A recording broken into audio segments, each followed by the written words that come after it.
How does it feel looking forward now at this song all these years later?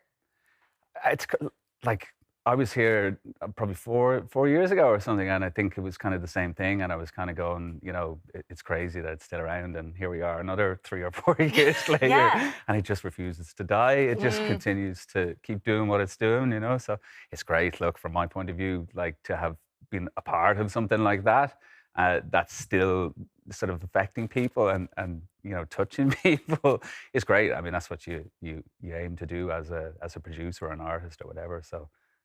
It's amazing. Because it's almost like part of people's soundtrack, I think, of, it's at weddings, it's played at big events, occasions, and people still have such fondness for it. After you had released it, and obviously it was this huge success, perhaps that you weren't even anticipating, did you feel pressure then to follow it up with another floor filler? Yeah, huge. I mean, because when we released it, it was released on a whim where it was kind of like, I wasn't really doing anything at the time.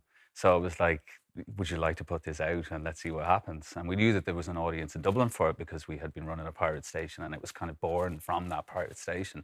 But we went up against like Madonna, the Backstreet Boys, Westlife, and we stopped like Westlife getting 6 or 7 consecutive #1s in a row. And at that time, for a guy with no label support or anything to kind of go out there and sort of make as much noise as it made, it was unheard of. So the pressure, like massive pressure afterwards. Yeah, it was like, so. What are we going to do here? What's going to come next? So, well, I hope that when you bump into the likes of Westlife and stuff, that they're not going. No, he's good. They're all pals. We resolved it. Okay, good. So as we were saying, obviously your track was huge in Ireland. You must have some people coming up and telling you like, oh, we played your song at our wedding. What is the weirdest fan interaction you've had? This is the thing that gets me about the track. Like, if you're talking about, I always say this, if you're talking about something like, like a really deep Ed Sheeran song, or, something that's sort of really deeply rooted and has really strong meaning, like a Coldplay song, like Fix You or something, that's like, you can understand that. But for me, I find it hard to grasp why, people attach themselves to it so much. But I mean, over the years, I've had people tell me that, they were in a really dark place, that they, were really depressed, and this track just happened to sort of lift them and, bring them to a place that was happier, And, to release something like that and to have something out there that has done that, albeit what it is a really great thing. Too many stories. Like a guy who crashed in a car, went into a coma, and the first thing he said when he woke up was, "Will you put on Maniac?" Wow. I've met people with tattoos, on the back of their neck, on their arm.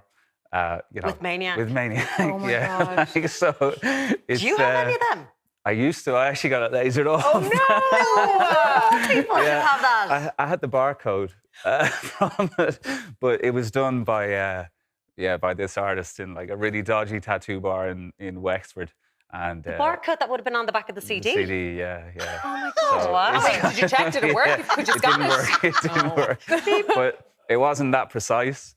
So over time, it just started to bleed. And it was symbolic in its own way to me that I didn't want to let that be the thing that defined me. Okay, so fair enough. As much as it was kind of bleeding out and looking like a piano as opposed to a barcode, I just decided to get rid of it. But it's still there. That's the other ironic thing, is that we couldn't actually get it off completely. See, it'll so follow it's always you. been a part of me. It's kind of like this albatross around your neck, whether you like it or not, Take us through, you mentioned there working in pirate radio. This was Pulse. That's like, for people who were into their dance music in the 90s, this was huge. Like, you were kind of a phenomenon.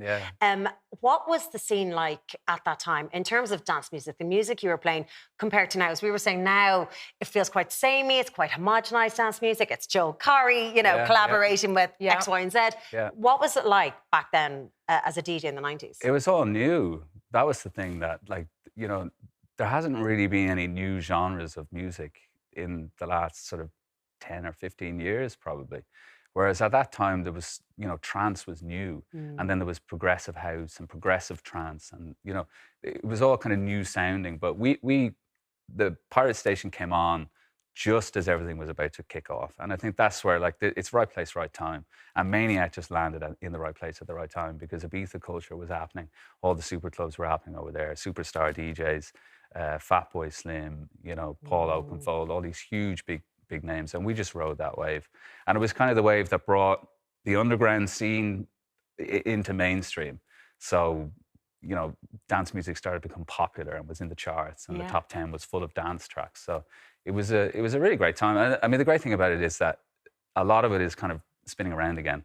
So a lot of the tracks that were big early 90s, mid 90s are actually being reworked and are being re-released as newer versions today, you know? So it's great. Yeah, it was good. Yeah, I've seen a lot of great remixes.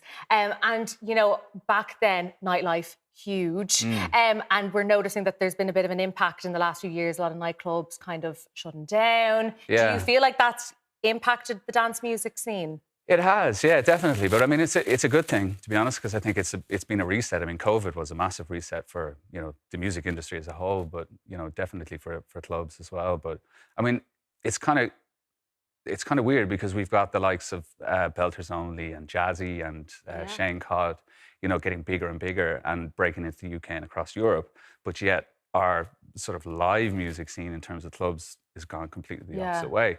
But then on the other side of it, there's new clubs opening as well. So there's a new club opening in the RDS called Silo, a new club in Dublin called Index.